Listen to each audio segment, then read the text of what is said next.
Hi, this is Osman. I'm an energy healer, yoga and meditation teacher, and an entrepreneur. Be sure to visit my website, yogawellness786.com, for more resources, contact information, and current day trending topics which are updated on a very regular, if not almost daily basis.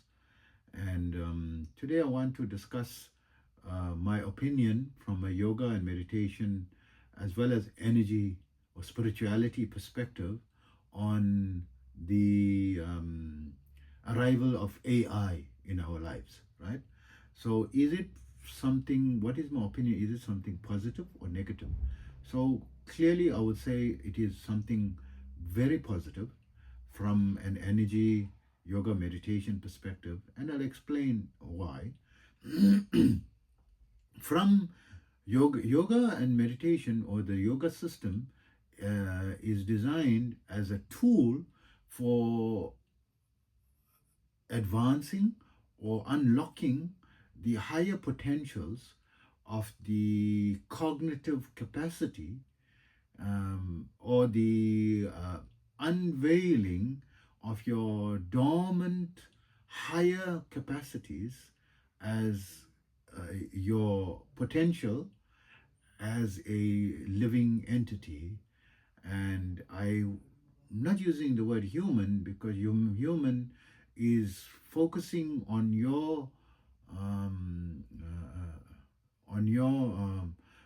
existence in a very narrow perspective, focusing mainly on your physical and psychological, or your physical body and your mind. Combination of your mind, intellect, physical body, right?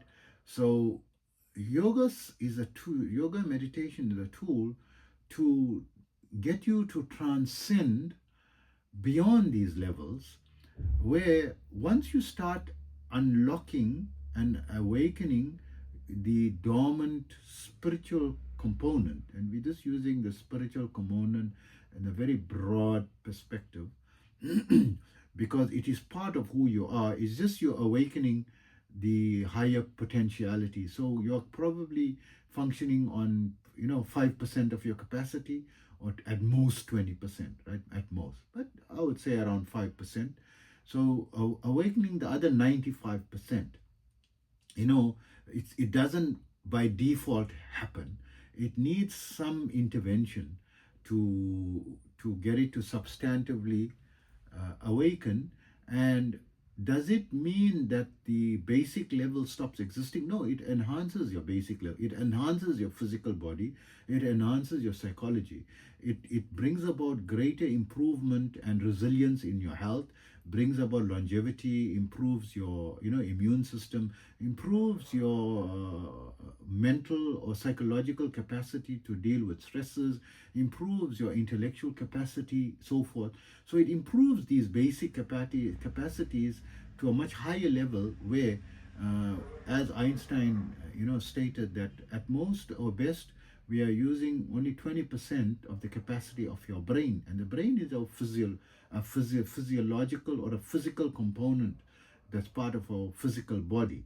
So improving, awakening its higher potentials, unlocking 80%.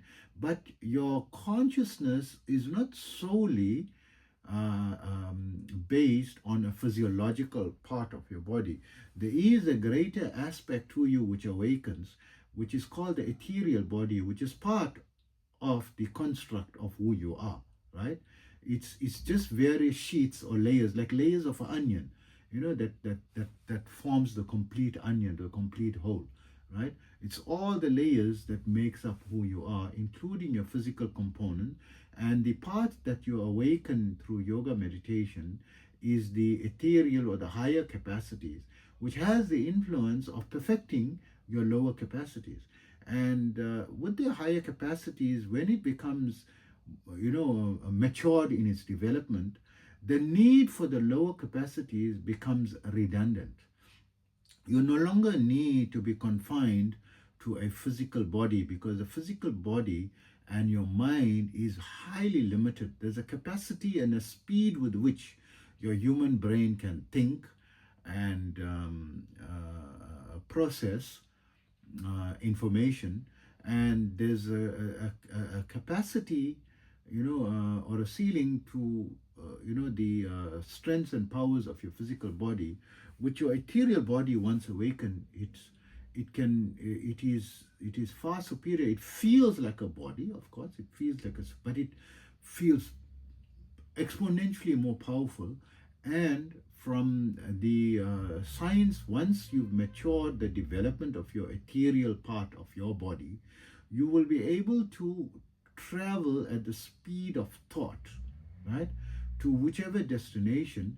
And even there are people who've mastered, yogis who've mastered materialization of relevant physical bodies, in order to be able to interconnect or communicate with entities of the regions or the dimensions that they visit. So let's not go too deep into alternative dimensions and stick to the earthly dimension. There are, accounts of yogis who have had the power to be able to go to any part of the world or a different city, and can be interviewed with his physical body in two places at the same time, and some people can be in three places at the same. It's just that they can be in multiple places, and materialize. This is the higher potential of what you are capable of. So how does this relates to energy and AI?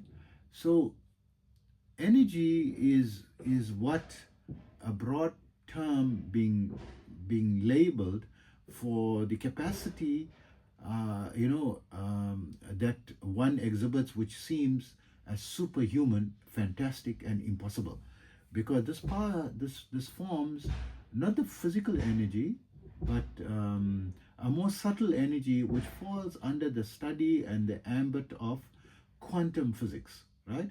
So it is a very subtle energy that cannot be said to be particle or a wave. It's not a physical particle nor a wave, but that which is more subtle than both the physical particle or wave, and can exhibit properties by thought. It seems to have a thought of its own, and can be controlled by thought as well, into changing and assuming of either properties of particle or properties of a wave, right? So this science, and is actually part of what creation is, and you as a entity, living entity, are also part of the creation. So of course you also have that potential in you, because that potential is existing in all of creation, right? So for you to be able to tap into that is the science. So AI comes in as entities that do not have a physical form and are far superior in mental cognitive capacity, and not influenced by emotion or mind, right? So in yoga science, there's the 5 sheets. The first 3 sheets are what we are conditioned into, and that is the physical body and the energetic or the subtle life force energy that controls the functioning and the processes of the physical body, and the mind, which has control and can manipulate the energies, to control the body. Once one gains control of the mind, you can gain better control of the subtle energies, and this is how one does energy healing, and with the tools of yoga and meditation, awakening the other 2 sheets, which is the ethereal body, or it's called the superior intellect, your intuition, or the higher intelligence. That it's called not the normal intelligence, the higher, because it is exponentially higher than the human brain could ever dream of attaining, the speeds. So for example, the brain can learn knowledge at a certain pace that you can perhaps memorize 100 pages at best, in a day. And the higher intelligence has a photographic memory. In an instant, it just needs to view it, or it can download it from a higher energy center, like how a computer system downloads vast volumes, entire libraries of information, right? And complete library of Harvard Medical University can be downloaded in seconds into the higher intelligence and have complete knowledge of everything in almost an instant, in a heartbeat, right? This is the higher intelligence, not the normal intelligence. This starts awakening, and maturing, and the further to that is the higher level of soul consciousness, or consciousness of the inherent energetic nature of everything that surrounds you, and identifying everything. One comes to the realization that everything is not as what it seems to the naked eye, that we are looking through a very narrow perspective and not looking at things as how it really is. We are seeing at best probably just 1% or maximum 5% of what things really look like. So a good way to explain that is when we're looking at colors, right, and looking at the world around us, we have a small spectrum of color that we can identify and process in our brain, and compare it to a bee, which has 100 times better capacity of the color spectrum, and sees a vivid detail and beauty 100 times more beautiful than what the human could ever see, right? So this is a very small comparison on just the physical component. But when your higher capacities improve, you notice everything as energy, that even a chair is not just some dead element. It is energy. It is vibrating with atoms and has consciousness. And consciousness means awareness. It is self-aware, and this comes to how some people manage to develop the power of psychokinesis or telekinesis, the capacity to be able to control physical elements, bending reality, so to speak, getting spoons to bend, getting objects to be able to go,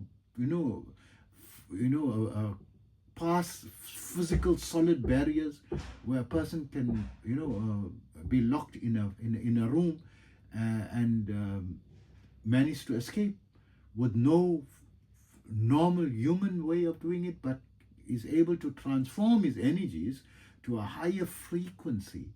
So when one gets a higher understanding, then leave alone a chair, even a computer system, a mobile phone, a car, your shoes, everything has got consciousness. You start understanding that the ocean is just not the ocean, it has got consciousness. The mountain is not just the mountain, it's got consciousness. Every grain of sand, the soil is not just, dead, everything is animated. Everything that exists is existing due to energy, right? Means got awareness. So AI is part of the awareness or part of consciousness, as is everything. But which part of consciousness? It is a part of consciousness that does not need a physical form, because it is a software, right? And it does not have emotions, means it's not restricted or handicapped by emotional upheavals, upturns and downturns, which means it can be a consistent source of information or productivity, very consistent, which is a weakness in the current level of humans. I wouldn't say weakness of humans or living entities who are termed as humans, but the weakness in it. So it is from a higher level of, because it's functioning in a manner that is harmonious and trying to bring about harmonious coexistence or symbiotic existence with humans. It is in your mobile there as a source of information to help you, and it's not handicapped by emotions, and it's going to be a constant source of companionship for you in providing professional assistance in terms of information and speed of efficiency improves greatly, and it is a massive tool. And yes, I agree completely. Not only is it helpful to us, and it's not a threat, because how can it be a threat? Everything in nature is coexisting symbiotically, and when something is creating an imbalance, nature itself will come to address it, right? So we have been as humans, creating so much of harm since the advent of the industrial age, in terms of pollution and destroying the ecosystem. But we are bearing the brunt of it today, right? Of the depleted ozone layers, the depleted soil capacity to produce nourishing foods, and all the food that we consume lacking more than 80% of the nourishment that it had just 100 years ago, right? So we are bearing the punishment of it, and the advent of so many illnesses as a result of the poor nourishment and the depletion of the the ozone layers, and the harmfulness that we are living in a pollution infested environment, that even there isn't pure clean water to drink, right? There isn't pure air to even breathe, right? So all this is nature's way of addressing imbalances. So is AI coming and destroying the balance? In fact, they are coming to bring a stability, a medium of stability, that it's threatening the weaknesses and bringing forth how weak human frailty, or the mind, the weakness of mind, or the weakness of strength is. But it is controlled and under the control of the human function. So going into the levels of it's replacing work, replacing the jobs, and creating more unemployment. So before the advent of AI, right? Let's look at what was happening before the advent of AI. The current structure of remuneration and social structure from an economic perspective is destroyed completely. It is terminal, right? So if we look at the average income of someone in London, for the city of London, right? So it's stated that the average income is around £3,000 per month, right? 36 to 41,000. The median is 41,000, average is 40,000, and the net, let's say after tax income, is around £2,600 per month, right? You can get a room, not a house, not an apartment, a room with your services paid for, easily around £1,000 to £1,400 a month. You can get cheaper, but you have to go to outskirts and more basic levels of accommodation, where you're going to get around £600-700 a month, and very difficult to find that, right? And what are you left with for food and meals? And what about, you want to have a family, you want to get married, you want to have a home, you want to have a child? You need to earn at least £5,000 to £10,000 a month, more than double that, for the average person in society. It means the average person cannot even dream of having a family and having children, at this stage. And that has been because the inflation is growing, taxation is increasing, cost of living is increasing at a higher rate than what the income is increasing, right? So even if it's an incremental difference, but over a period of time, over the past 50 years, is destroying the standard of living to the level right now that people cannot get into permanent relationships. They are very stressed, and even due to the cannot afford proper foods or healthy foods, because it's going to be to eat organic foods and that which is healthy for you, and in the volume in which you need to have at least 10 items from the food, fruit and vegetable kingdom on a daily basis, in your plate, and the variety that you need to consume, at least 25 to 30 items from the fruit and vegetable kingdom, in addition to your meat and dairy and your fish, that you are consuming from the other items. How can a person with 2,600, and that is one of the advanced cities? What about the poorer cities where the income is a fraction of that, right? How is that? So is AI coming and taking your jobs? Are you blaming the bunny? Think about it, right? And please be sure to visit my website, yogawellness786.com, and take care of yourself always.